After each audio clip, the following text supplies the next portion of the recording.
Sa video na ito mga ka-dreamers, dahil sa naririto kami ng kapatid ko sa aming sakahan, kaya sinamantala ko yung pagkakataon na paliguan yung aso niya na nagngangalang si Liit mga ka-dreamers.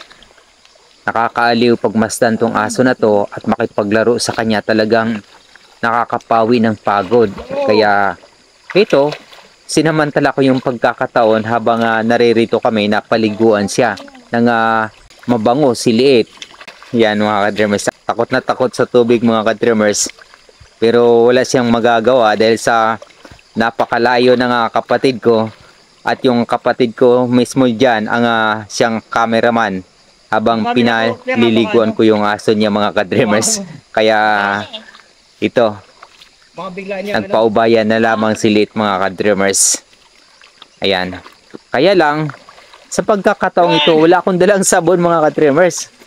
Kaya talagang kinukusot ko na lamang yung kanyang balahibo at hinagod ng maayos habang niluluno dito sa tubig mga ka-dreamers sandali nang maanod yung mga bakterya sa kanyang katawan mga ka-dreamers. Ayan, si Liit talagang ang galing niya lumangoy mga ka-dreamers. Ayan. Yan mga ka-dreamers. Sarap laruin ni Liit mga ka-dreamers dito sa ilog na ito. At ito nga mga ka-dreamers, yung pagkakataon ni Liit na lumangoy ng mabilisan. Ayan na mga ka-dreamers, yung pagkakataon niya makapunta na dito sa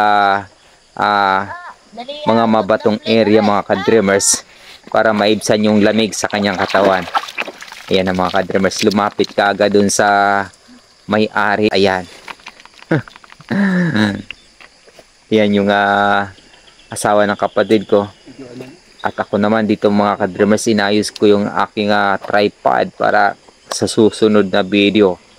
Ayan mga ka-dreamers, dito sa ilog na ito, napaka makasaysayan sa aming pamilya, lalong lalo na nung nabubuhay pa si Papa mga ka-dreamers.